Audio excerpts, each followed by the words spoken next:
There really is no end to the bottomless pit that is reality TV. And to prove this point, in January, TLC is coming out with a show called My Husband's Not Gay. Let's take a look.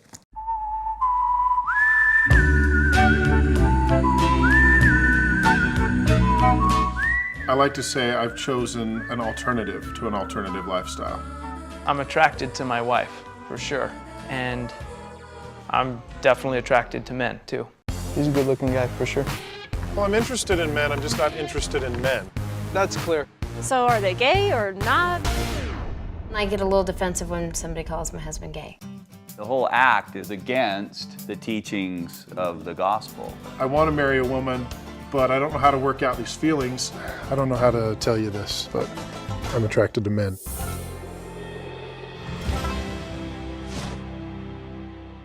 You think, sorry, Dave. Yeah, please, feel this one before I punch someone. You think maybe she had a clue what was coming because there was a camera there in her face? That something might not be just a normal day where he tells her that he loves her? You think it was actually like they were up to something? This is just, I mean, I hate reality television. Yes. It doesn't end. Every time we think that it can't get worse, it actually does get worse and keeps showing us just more twisted values and blah, blah, blah. But this really seems like the worst because the gay thing, I'm so over it. I think the country's over it. Nobody wants to talk about it anymore. Let's get these last couple states to finish. And then equality and blah, and that's it and big goddamn deal. So to me, this coming out, what? Come on. I actually don't mind this reality show as much as others because I think that it does shine a light on a really serious issue, which is hiding who you really are because you want to appease those in your religious group. Yeah. And when I watched the trailer for that special, I actually got really upset at the women who know that their husband is gay and they're enabling this denial of who they really are by marrying them. If some guy came to me and said, hey, let's say I'm in love with him, right? And he says, look, I'm super religious and I really want to marry you, but the reality is I'm attracted to men.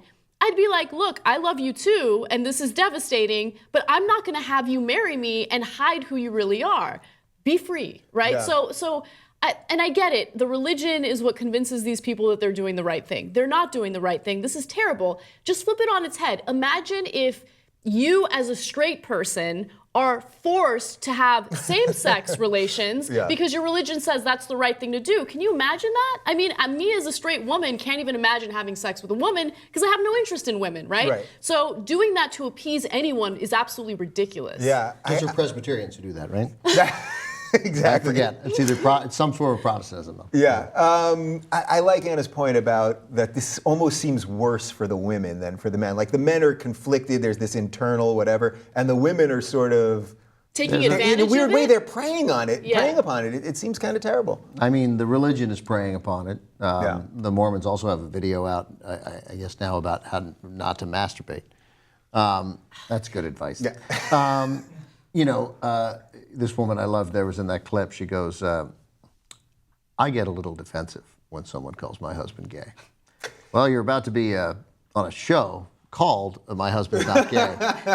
It's going to happen a lot more because your husband is totally gay. He's gay. So why do these people agree to do this? Is this purely just everyone wants their 15 minutes and that's it? Is that really what this is about? Or do you think this is really in their hearts? The men are like, I can beat this, and the women are like, I can... I did a story on this in 1999, maybe even late 98, in Miami, where I met Cenk. Yeah. He was not involved with this group, but we did. This was the early days, at least, of coverage of Exodus International, which was a leading, if not the leading, gay conversion therapy.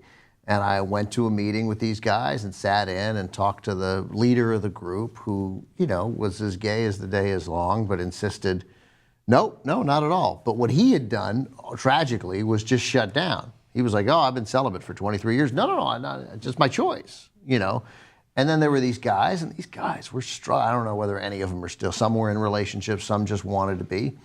And it was just unbelievably painful. One guy got out right after the video and called and was like, hey, I just want to let you know, it turns out I'm just gay. Yeah. And I'm just going to be gay, and I'm happier. And you were like, oh, thank God. So, but I think that these guys were sincere in their desire. These are guys whose faith is so strong. In this case, it happens to be Mormonism, but we could we could write in almost any other faith. Their faith is so strong, their belief in their religion is strong, and the condemnation from the people they admire is so complete and without moderation that they think this is the way. I can do this. I mean, you guys all the time, whenever you got something in your life that you want to get rid of, how many times have you said, I know it's certainly true for me, that I've said 250 times, that was the last time I'm doing this. Right now, I'm going to get my shit together. This is a gambling thing. I think you're. It's actually a lot of things. But gambling has been one. Actually, that one I don't mind. Although the Warriors last night, come on. Okay, anyway, so no one could have seen that coming. So I believe it is sincere, and I believe they think they can do it. The tragedy is that there's the alternative to their alternative to the alternative is just, hey, you could probably be happy, and you could probably be happy with Megan's husband. I know, and that's why I don't want to be totally glib about this, because I do obviously feel a lot of empathy for these guys, and I was closeted, so I know what that's like. But why don't we see this with women? What is something here actually shows me that there is something a little more evolved with women, because you do hear about women all the time. I know women that in their mid-40s, 50s, they suddenly get divorced, and then they are openly gay. They're with other women. Yet with men, there definitely seems to be more of this thing where you can push it down. And of course that happens with men too, but as a rule, I think you see more of women accepting sexuality more. I think it has a lot to do with the differences in male and female sexuality. They're not the same, but I think a bigger reason behind that is just societal expectations and societal norms. So whenever you hear right-wingers talk about gay marriage and, they try to make a case against it, they talk about gay sex, but they never talk about gay sex between two women. They talk about gay sex between two men. Right. There's a lot of stigma between men experimenting with their sexuality, whereas women are free to experiment with it and it's considered sexy and titilleting. Right, that's why every girl in college can make out and put it on Instagram. Never condemned scissoring. That's not, he doesn't talk about that. Yeah. That's not the issue. Yeah, I mean, exactly what you say, Anna, that there's still, women who experiment with other women never, ever, thankfully, have their femininity questioned. Men who experiment with other men are not men. Yeah. Instantly, in the eyes of many and in the eyes of maybe even still most of society. We know you're supposed to embrace it and it's okay, but come on, he's not a man. Yeah. So, and that really has not changed very much. While this other rapid growth in gay rights, that stigma still holds, I think, to a large extent. So last point on this, is that really because the next step of this is that you're going to have to actually start seeing gay people have some sort of affection on television or in movies, because we still don't. Everyone says, I'm for gay stuff, or blah, blah, blah, blah. But even on Modern Family, as I've mentioned a bunch on the show, they had a situation where one of the guys has a fear of public displays of affection. It's an easy way to write off. I'm not judging the writers, but it's an easy way to write off, we don't have to do that ick factor, as Barney Frank called it. So we need that, right? Is that kind of the next? Yeah, I think that with more and more people accepting gay marriage and understanding that gay rights is not just a gay rights issue, it's a civil rights issue, you're going to start seeing that reflected in media more. And, it's a slow transition, but I definitely see that happening. Have you seen Looking on HBO? I feel like I'm living it, so I didn't watch it. I know people. I know they played the Golden Girls theme song at the end of the last episode, and people were very excited. Those guys, because they're not hiding anything. There's no Modern Family. It's HBO. It's HBO, but those guys aren't just gay. Those guys are gay. Yeah.